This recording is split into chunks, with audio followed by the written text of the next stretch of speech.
All right, hey everybody, welcome. Tonight we're going to talk about Italy for our wines of the world class. Very beautiful, lovely region. Lots of wonderful travel, history, sights to see, food to enjoy, and wine to taste, of course. Italy is definitely one of the first regions that we think of when we think of major wine capitals of the world, right? So our outline for tonight is first we're going to have some fun facts. Then we'll go over regions and climates of Italy, the varieties that are produced there, learn how to interpret the labels from the regions. We'll also go through the denominations and laws for wine, cover some famous blends, and then also some winemaking styles and methods. And as you can see from this map from Wine Folly, we have lots and lots and lots of regions in Italy. So most of Italy is consumed of wine regions. So it's pretty amazing. The varieties that they produce are so extensive. If you would like to see a closer up version of this map, I have the Wine Folly site linked to this website for your reference. Okay, so about Italy, some fun facts. There are 1.9 million acres of grapes planted in Italy. There are 384,000 wineries, and there are over 377 different grape varieties cultivated, and a lot of those are native Italian varieties, right? Interestingly enough, the ancient Greeks referred to Italy as Enotria, which is the land of wine. So it's been known to produce wine. It's been known for their wine for, centuries, for a very long time, right? It's very common for everyone in Italy to make wine at home and to just be able to walk down the street and fill up a water bottle and purchase wine. It's literally comes from a faucet and fills a cup and it just never ends, right? So it is quite literally the land of wine. That's still a very accurate statement, even in present day, right? But I also like to say that grapevines are the equivalent to the American front lawn in Italy. So where you'd normally see grass in front of someone's house, you'd probably see a set of vines growing. Interestingly enough, Italy is also very involved in combining the world of food and wine together. They say they are intrinsically wedded, and that's because, they produce so many different varieties. They might not all be, extremely smooth or balanced or, drinkable. There are some varieties that are very tart, very lean, very, even potentially bitter, right? But because they treat it as an ingredient, they pair it with the correct foods that can help complement both the wine and the food that they are enjoying. So it's not seen necessarily as a fault, essentially. It's more seen as this is an attribute of this variety, and we take it as it is, and we just enjoy it with certain types of food. And I think that's actually really, really beautiful, and there's some deeper philosophy to be gained from that. But it's just a really cool part of the culture in Italy. So moving on into the major regions of Italy, we have Piedmont, which is up north here. Then we have Friuli-Venezia Giulia, which is on the eastern side here in the upper corner. Veneto, Tuscany, as you can see here as we go south, and then Abruzo, which is, hold on to your horses, right here. There we go, perfect. So kind of on the back leg of above the heel here. So there are, of course, so many regions to cover in Italy, but these are just going to be some of the major ones that we cover tonight in class. Generally speaking, the northern regions are cooler because they border the Swiss Alps, so higher elevation, much cooler, right? And then the central regions and the southern region. The central region is warmer because of the the peninsula, and the southern regions are just warmer and hotter in general, right? So lots of differences in food, if you think of food culture in Italy, from southern Italy versus northern Italy, but also the wines that are produced. So lots of variety, lots of complexity in the different grapes that they can specialize in, right? So starting with Piedmont, this is a northern region that borders France and Switzerland. It's known for its wine, ski resorts, and fall truffles, which is really cool. Piedmont itself contains the most DOCGs in Italy, so that is the highest ranking of denomination of control. We're going to learn more about this in a couple slides, but This is how they kind of credit and validate their winemaking regions, right? So it starts off like on a lower level, and then it gains traction, and they can become a DOCG, right? So there are 18 DOCGs just in Piedmont and 21 DOCs for like a region that's pretty small, in comparison to what we think about here in California. It's a pretty small region. That's a lot of winemaking. It's a lot of very good winemaking, which is amazing. So the most common varieties that they're known for are Barbera, Dolcetto, and Nebbiolo. For their whites, they have Cortese. And then for sparkling, they actually do a Moscato DST, which is typically like a sweet, semi-sweet sparkling wine. So we're going to kind of focus in on one variety from this region. So we'll talk about Dolcetto. Dolcetto is a very fun grape variety from Piedmont, of course. It means literally little sweet one. So dolce meaning sweet, and then etto meaning little, right? Generally, it's an early to market wine that helps provide cash flow. There's a lot of other varieties, in this region, but also other parts of Italy like Nebbiolo and Barbera that they like to age for a very long time. So this could be a red wine that they release sooner, so that way they can get some cash flow going. Interestingly enough, this grape variety has many names across the globe. It's also known as Douce Noir in Savoie, France, Bonarda in Argentina, and Charbonneau in California, which is pretty interesting. And typical flavors for this are like black plum, blackberry, cocoa, black pepper, and violet. So lots of dark fruit flavors, black fruits, purple flowers, right, with a little bit of pepper and chocolate notes. So very interesting wine. We do produce a Charbonneau at Boger, but I would say it's very different than this description here. But it's becoming kind of it's a trending wine in California. It's becoming like a new cult wine. Okay, so next we have Nebbiolo. If you haven't had Nebbiolo before, it's very interesting. It's also native to Piedmont region. It produces lightly colored reds that are very high in tannin. So it's kind of like it messes with your mind a little bit, because typically when you think of wines that are high in tannin, they're really dark in color and really intense. This is an exception to that rule. It's kind of like a brick orange color sometimes as it ages, but it still has extremely high tannin. So I think this is a really good example of like a wine that we wouldn't necessarily consider, by like the stereotype of California wine drinking, of like a wine that we'd necessarily go out of our way to get unless we were pairing it with a specific food, right? Which they would do in Italy. So that's kind of what I consider in that category, right? This is a wine that can definitely age for a very, very long time before you consume it, because the tannins can be so intense. And they'll smooth out over time. It'll be a much smoother product once you get some age on it. The primary flavors for Nebbiolo can include cherry, rose, leather, anise, which is like licorice, and also clay pot, interestingly enough. So a very interesting kind of savory, floral, fruity combination in this type of wine. So there are some people who love Nebbiolo. There are some people who do not, I'll say. So it can be pretty polarizing wine. Next, so that's kind of a glimpse at Piedmont. Next, we're going to move into Friuli-Venezia Giulia. So we're just going to move to the eastern side, northeastern side of Italy here. It borders Austria, Slovenia, and the Adriatic Sea.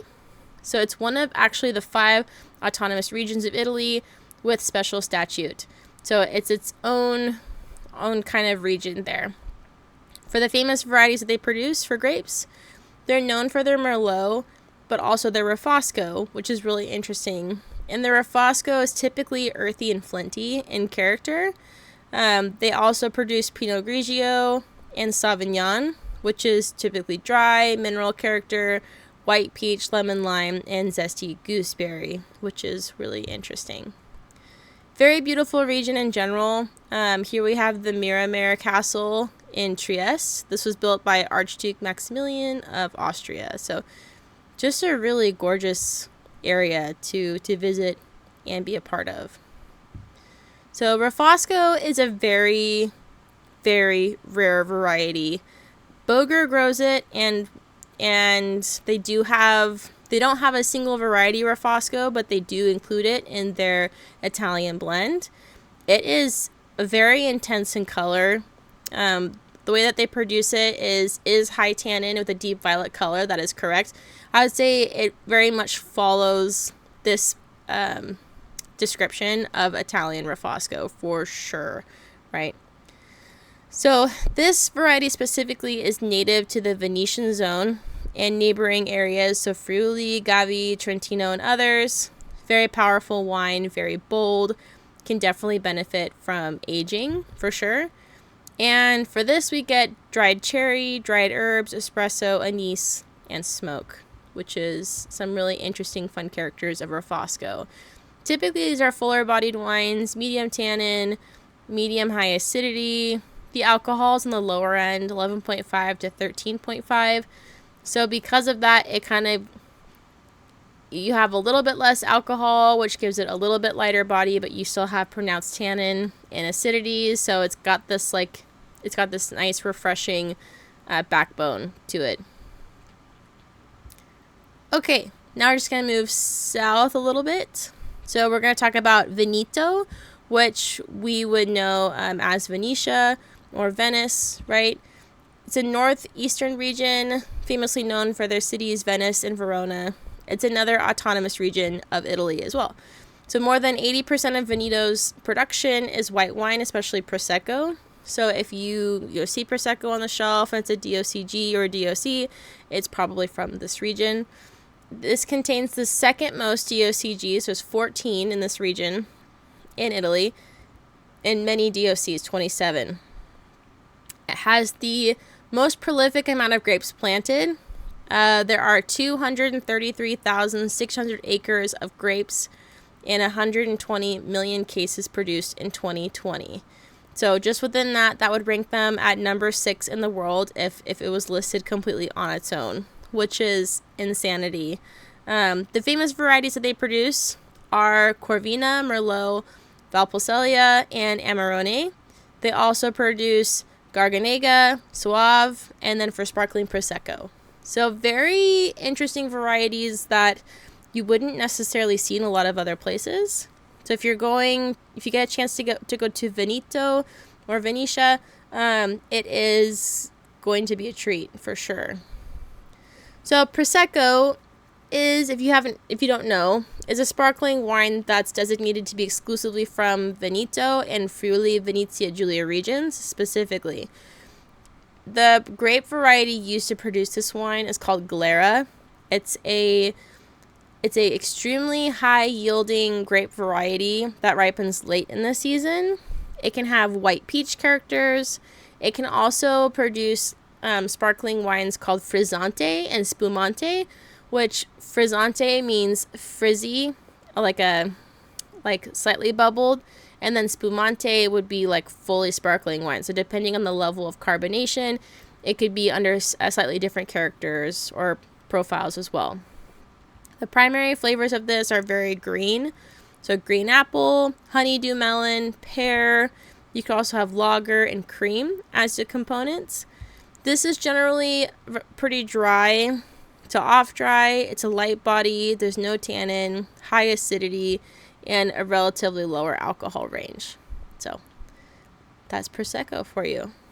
Corvina is almost exclusively grown in Veneto. There are some acres planted in Argentina as well. I don't know anyone that produces Corvina in the United States, to be honest. So that you might have to go to a specialty store or distributor to find this wine. It's generally a mild, fruity flavored wine with hints of almond. The grapes are very small berries with a thick skin. Most grapevines overproduce and have to be trained in pergolas to maintain quality. So like a pergola is when you train the grapevine over and you could basically walk under it, right? So it grows over, and what it's doing is it's spreading out the growth of the vine, so that way it can actually ripen the fruit that it has, right? So it's extremely vigorous, so you're just letting it take up more space, so that way it can grow effectively. The flavors involved with Corvina include tart cherry, cinnamon, chocolate, green peppercorn specifically, and also green almond. Typically, it's a medium-bodied wine, medium-high acidity, and dry to off-dry. So, it sounds very interesting. Next, we have Tuscany, also known as Toscana.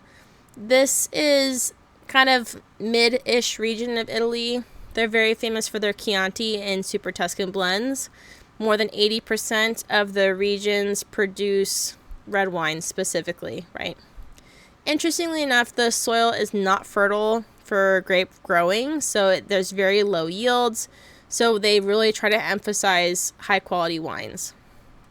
For their reds, the most widely planted variety is Sangiovese, Chianti, Super Tuscan, Brunello di Montalcino, Vino Nobile di Montepulciano, and Vernaccia. For their whites, they have Trebbiano, Malvasia, Vermentino, and Vernaccia as well. So definitely when a lot of people think of Italy, Tuscany is one of the first words that pops up, or first regions. It's definitely a wine capital along with these other regions of Italy, but you can get lots of Chianti and even Super Tuscans imported here into the States. Whether they are an actual representation of the wines you get when you're there, I have yet to find out. So if I get the chance to travel there, I'll let you know.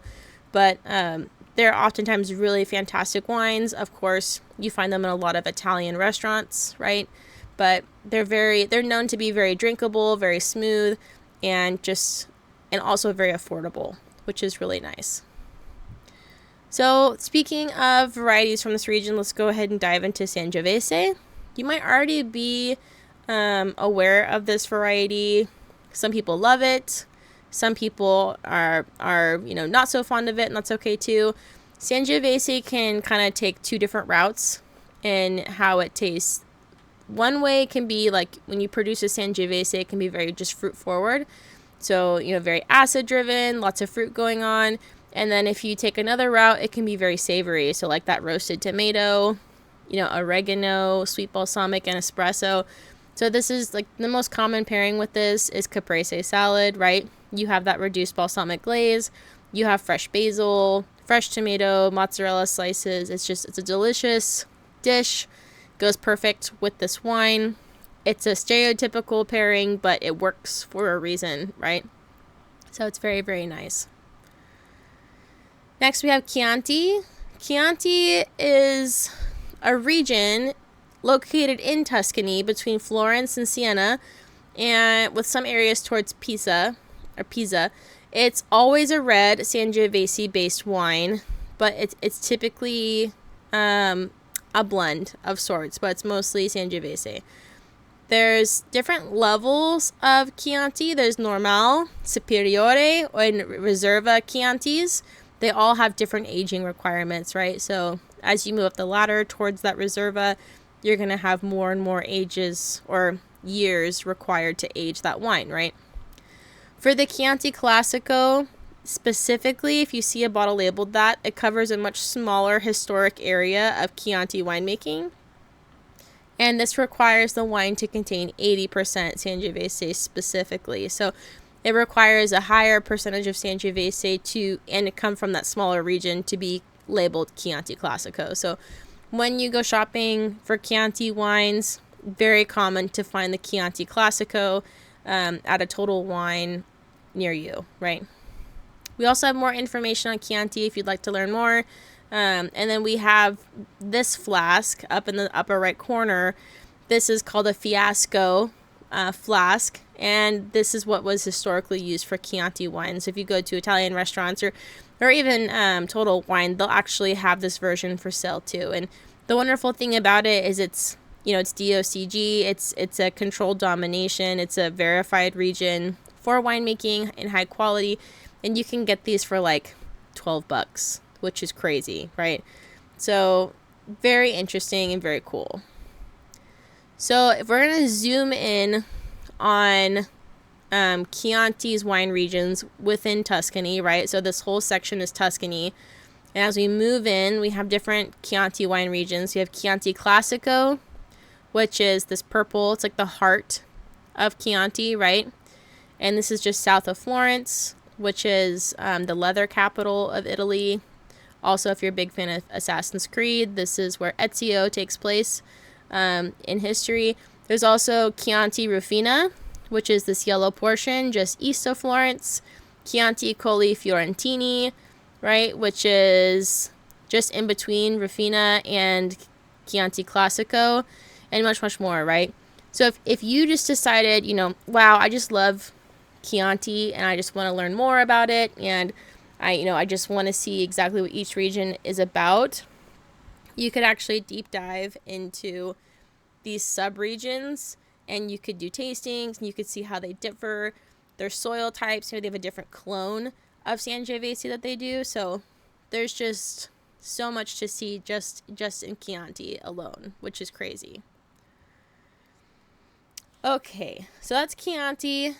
If you are a big fan of Italian wines, you probably have heard about Super Tuscans, right? Super Tuscan is another classic Italian wine blend. It is produced in Tuscany, right? So hence the name Super Tuscan. Unfortunately, this does not follow DOC or DOCG guidelines, and this is because it does not contain Italian indigenous grapes. So it is primarily Sangiovese, but there's also Cabernet Sauvignon, Merlot, Syrah, and Cab Franc. So lots of French influence. So in the 1970s, there was a lot of uproar because lots of winemakers felt that the DOC restricted creative freedoms and prevented new great wines from being discovered, right? On the flip side of that, the DOC and DOCG's perspective is to protect native varieties, right? So take a look in present day, Cabernet Sauvignon can be found everywhere across the globe, right? It's planted everywhere. So is Merlot, Syrah, Cab Franc. You can find that just about every single part of the world at this point. Because of that, it's actually criticized to be like a colonizer grape variety. And when you think about how small in comparison Italy is and how many native varieties are on that in that country, if Cabernet Sauvignon were to start becoming popular in Italy, then all of the acreage of their native varieties would eventually diminish and then eventually become extinct. There isn't like a sanctuary or any place protecting some of these really rare and obscure native varieties. They just exist, right? So there's a double-sided coin to that, right? So the big picture about the Super Tuscan scandal is that, these are definitely famous and amazing wines, but they are not DOC and DOCG because they don't contain native Italian varieties, right? However, they are granted IGT status, which gives them some recognition of quality overall, right? And we're going to talk more about these DOC, DOCG, and IGT qualifications in just a couple slides. So all you really need to know at this point is that DOCG is the highest certification, then it goes DOC, and IGT is below those, right? So they do give them some credibility, but they're like, we can't give you too much credibility because this is not 100% Italian, right? It doesn't represent our region. Okay, so we move south from Tuscany, we move into Abruzzo. Abruzzo is a really interesting wine region of Italy. It's east of Rome. It's considered a southern Italian wine region in culture, language, history, and economy, despite being in a more central kind of location. Almost half of this region is a protected national park and animal sanctuary, and it actually, in that space alone, hosts 75% of Europe's animal species. Not Italy's, Europe's, which is insane. This is also considered Europe's greenest region. So famous varieties that are produced in this region that is not a protected sanctuary are Montepulciano and Montepulciano di Abruzzo specifically, and for whites, Trebbiano. So you can actually find Montepulciano from Villa Toscano down in Amador County. It's not a commonly grown variety in California. I think that we should be growing more of it. I do think it does really well here, but it's very bold and not many people produce it. Much more of a focus on Barbera. Okay, So Montepulciano specifically, very dark inky color, very bold, right? Generally on the dry side, it could be off dry, but the primary flavors consist of red plum, blackberry, dried thyme, baking spices, and also mesquite. So definitely like a barbecue wine, like some barbecue ribs. You could just have it with some bolder meats in general, cured meats. This could even cross over into some Spanish dishes and Spanish cooking, like from Spain specifically. But just a very, very interesting wine in general, right? So, interestingly enough, a little history fun fact for you. In the 2nd century AD, General Hannibal Barca gave his army Montepulciano wine to heal and strengthen their wounds. He also bathed his horses in it, believing it made them invincible. This is from the Punic Wars. So if you are a huge history geek or history nerd, you're welcome to check it out.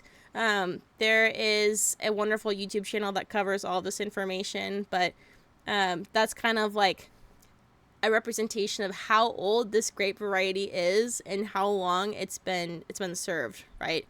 2nd century AD. That's insanity. Okay, more varieties of Italy, right? So there are over 500 Italian wines. There's so many grape varieties here, right? There's a map here linked to the Wine Follow Italian Wines map. The cool thing about it is once you access this map, you can zoom in and you can see just exactly what these regions are known for, right? So like there's Campania right here. We didn't talk about that because we didn't have time, right? Or even Sicily, Calabria, all these different places. If you'd like to learn more, I highly encourage you to do that. This class can only cover so much in the 8 weeks that we meet, but my hope is that you get inspired and you can go out and do your own research and learn new things, and you can have the resources to do that. So, very cool. Okay, now we're going to dive into the wine laws of Italy, right? So there's a hierarchy of Italian wines and like certifications, right? So we had already discussed, like at the top of this pyramid, we have DOCG is the highest granting like certification, right? So that is a specific region and guaranteed quality for that region. So there's very specific rules and regulations that they are required to produce those wines. You can only plant certain varieties. Your crop load has to be so many tons per acre. You can only, pick up to this many bricks because the alcohol level has to stay within this. You have to age in specific types of oak for so many years. Like, the regulation is just insane. But the reason that they do this is to protect the quality of wine and also the reputation of their country, right? So it's such a huge export, such a huge part of their country and culture that needs to be protected. So that's DOCG. DOC has specific borders for the region and laws for how the wine is made as well. It can give you a good idea of what the region offers, right? So it's a pretty high status as well. Those are both considered protected denominations. So this is in Italian, of course, but this is protected denomination. This denomination, these first two. PDO is what that's considered, right? PDO in English. Then we have IGT. This has some regional origins, but can contain varieties that are not traditional to Italy. So this was basically made specifically for the Super Tuscans, right? They're like, we'll give it some credit, but we don't want it to be represented in our protected denomination, right? Lovely. And then we just have Vino, which is just the designation for a generic local wine. So Vino is all that is.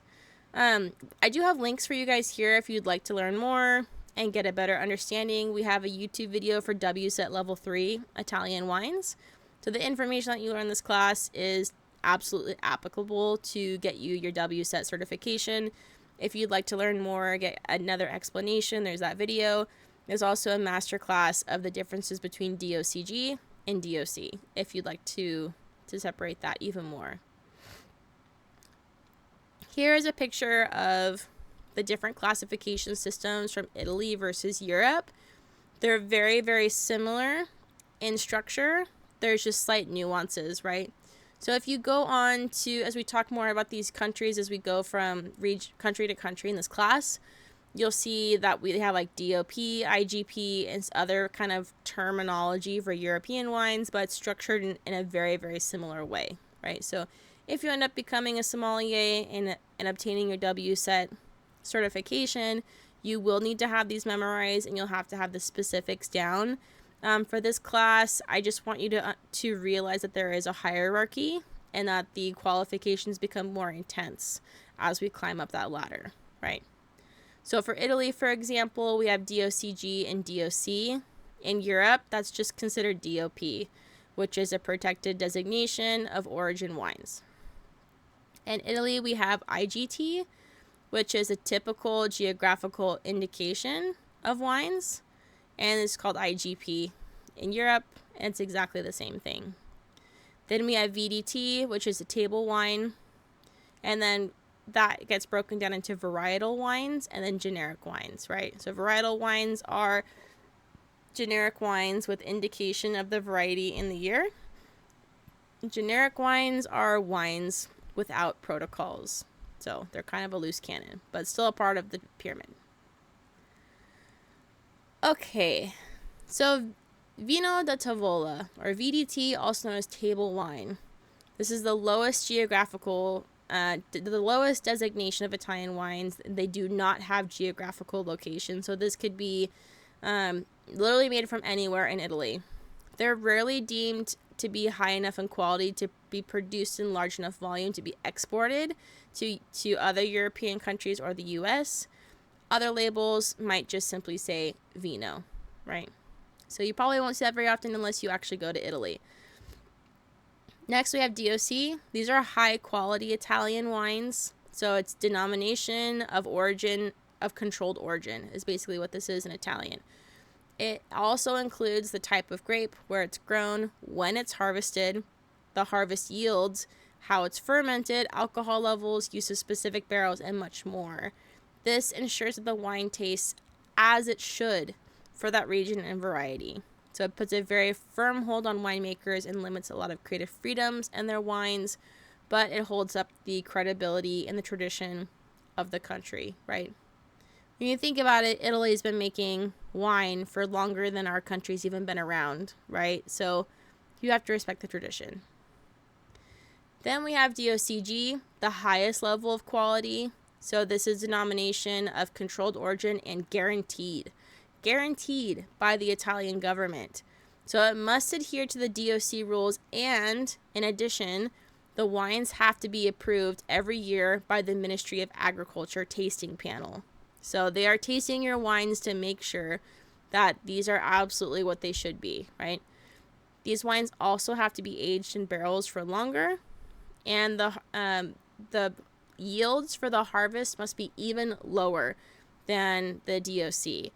And if you aren't extremely familiar with how vineyards work, generally speaking, the less crop you harvest from your vines, the more intense the flavor is from those grapes that you do grow, right?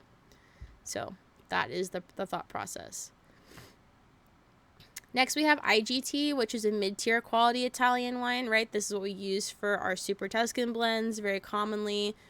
It's a broad category for wines regarding or showing terroir of where they can be grown, right?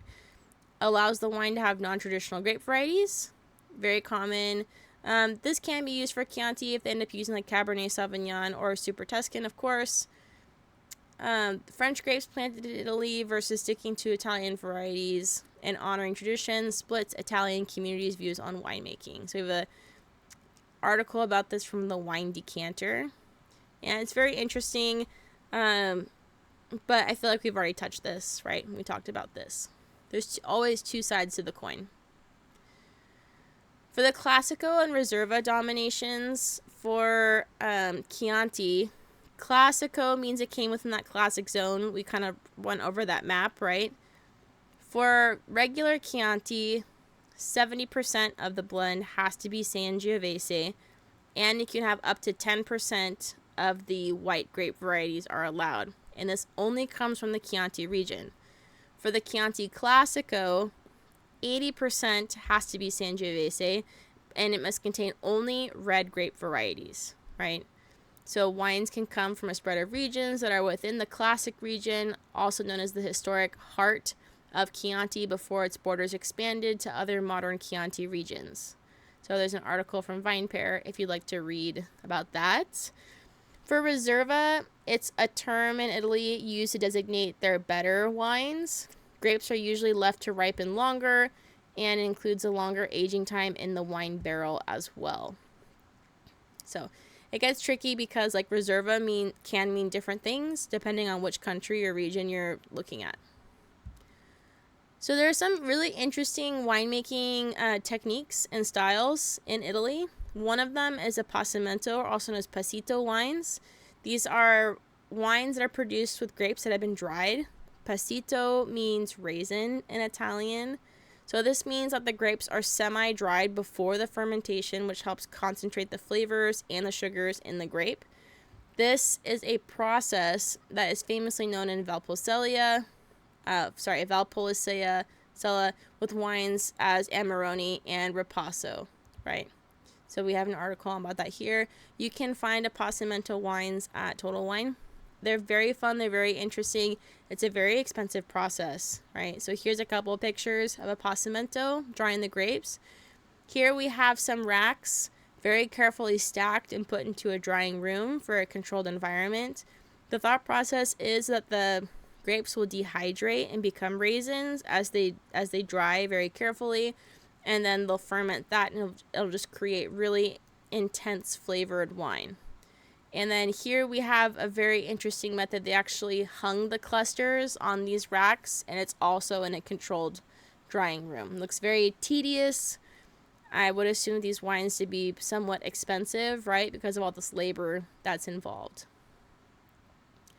Another interesting, kind of fun thing I found in Italy, and this is not necessarily like a tradition, but kind of like a new kind of fun way of making wine, I guess, is the sparkling wine that is stored in the ocean to age.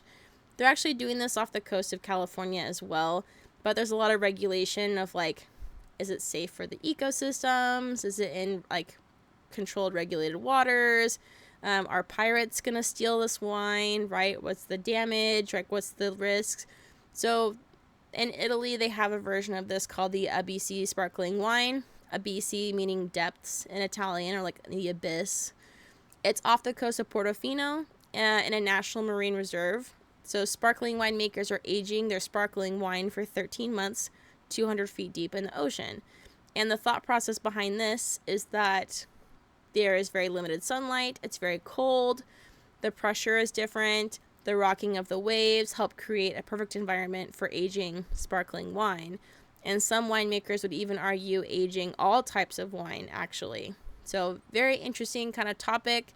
It seems almost like a marketing gimmick to some extent, but I've never tried these wines, so I couldn't tell you for sure. There are some fun articles and also a fun video I have for you if you'd like to watch. The New York Times talks about it, and there's also mention of what they're doing in Santa Barbara with their similar process. And then this is the Abysi wine video coming from the winery itself for how they produce the wine. Awesome. So then that brings us to our review questions. Of course, I have 2 slides for this presentation. Definitely review these before you take your quiz. But otherwise, if you have any questions, feel free to send me an email. Awesome. Thanks so much, guys. I'll see you next time.